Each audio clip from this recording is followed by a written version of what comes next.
Para que vean que una niña de... ¿Cuánto mides?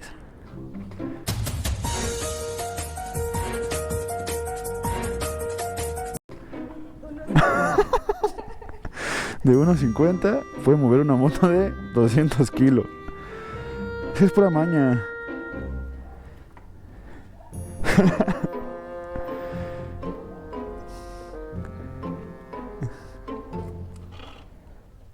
¿Y ahí?